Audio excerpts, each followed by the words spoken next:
This is Nick Nilsson, Mad Scientist of Muscle. And what I've got for you today here is a killer bench press workout. Now this is an up and down the rack barbell bench press, meaning you are going to go up in weight without any rest, basically pyramiding up, pyramiding back down.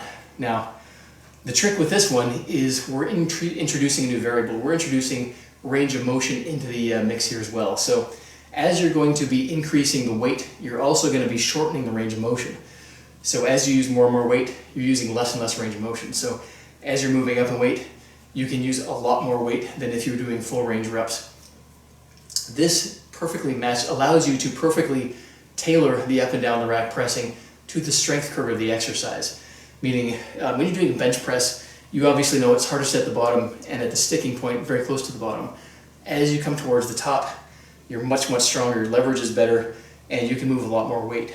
So you're going to start with a very light weight, repeat, increase.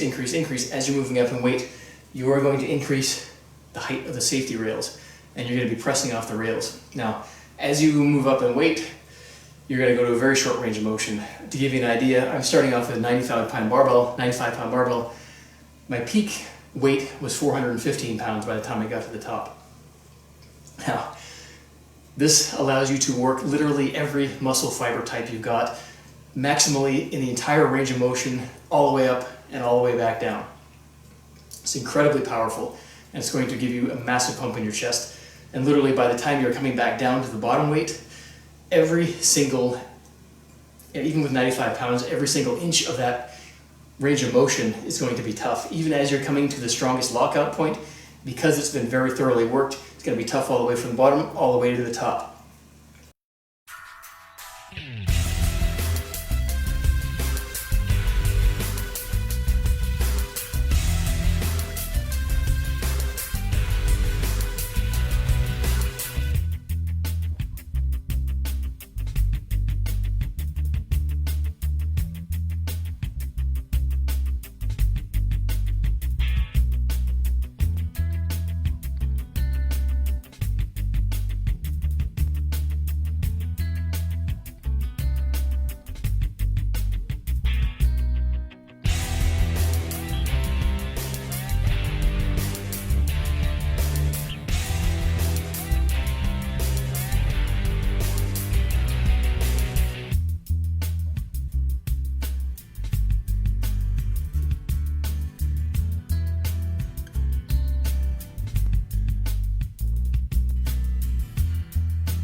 here's the nuts and bolts of how it's going to work. I know this is getting long-winded, but believe me, once you try this one, you're not going to care how long it took you to watch this video. Start with a light weight, something you could easily do for 30 reps. You're going to have the rails set just below the point where the bar touches your chest. So you don't want the bar to touch the rails on the first probably 2 to 3, maybe 4 sets. You're going to unrack the bar, pause at the bottom on your chest, don't relax, press back up. So it's a very deliberate, very constant kind of movement, pausing at least for a second, if not more, at the bottom. Now you want to use a weight you can get at least 20, 25 reps with in this fashion.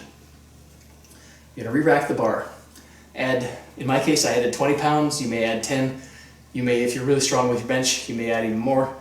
But I would recommend probably a couple of 10s on either side, just so that you have a lot of room to move up. So with the next heaviest weight, you're going to do the same thing. The rails will stay at the same level. Unrack, lower to your chest, pause, press up, and repeat as many reps as you can get, holding probably about 2 to 3 reps in reserve. Now, your third thing, you're probably going to still be able to press off the chest from. Once you get as many reps as you can, let me just kind of clarify too, the magic number we're looking for here is 5. So if you can get more than 5 reps, 5 or more reps in this fashion, keep going in that position, that height of the rails. So I kept on going in this fashion, pressing off the chest. Once I got to a weight where I could only get 4 reps, rails come up. Then you're going to lower to the rails, press off the rails with that next heavier weight. Lower to the rails, completely relax. Keep your hands solid on the bar, press off the rails. This pin pressing or bottom start bench pressing is fantastic for developing power out of the bottom and for making sure the actual chest does the work rather than using elastic rebound out of the bottom, which is a bad habit that a lot of people obviously get into with the barbell bench press. We're going to fix that with this workout. So continuing onwards and upwards, keeping in mind as you're moving up in weight, if you get to the point where you can't get 5 reps, that's when you raise up the level of the rails. Now you'll see in the video, and I'll go through that after I've explained it all here, sped up so you can see basically the whole thing in just a couple of minutes. But as you move up the rails, you're moving up in weight and the leverage gets better. So as you go higher and higher, depending on how your rack works, you may need to re-rack and raise the J-hooks up so that you can set the bar up on here, set the bar up on here. Like for example, if your pins slide out and you have to slide them back in, you're going to need to set the bar on this before you do. For my rack, I can actually unpin, raise the whole thing up even while the bar is on there, which you'll see me do in this. So as you're moving up and up in weight, you're pressing shorter and shorter in the range of motion until finally you're getting to the point where you can get just 1 rep on your top end weight. So like I said, I worked this up to 415 pounds. And the beauty of this is you're working so many sets and so many reps previous to this that everything is thoroughly warmed up when you get to that point of maximum weight. When you get to that point, start coming back down. Again, we're going to use 5 reps. Pardon me, I'm so sweating. I already did this workout and I'm totally dry right now. Once you get to the point where you can get more than 5 reps, that's when you're going to lower the rails. So if you're getting 4 or 5 reps, keep the rail height the same, just reduce the weight. Once you get to the point where you can get 6 reps or 7 reps, again reduce the weight but lower the rails so that you're pressing lower and lower as you're lightening the weight. So once you get close to the bottom again, set it up so that you can set the bar fully on your chest again, and this is going to be with a light weight. So you're pressing off of the chest from pause. This is where you really want to grind and dig and really push yourself on the reps. Really focus on feeling the chest working and contracting every muscle fiber you've got. On the very final set, grind out as many reps as you possibly can. Your sticking point will be the entire exercise. It will be the entire rep because every single inch of that range of motion has been thoroughly worked on the way up and on the way down. So it's going to be tough from bottom, middle, sticking point, even all the way to lockout is going to be tough with that 95 pounds or whatever starting weight you use. Once you've done that, you're done. That's your whole chest workout for the day, and honestly, should be your whole workout for the day.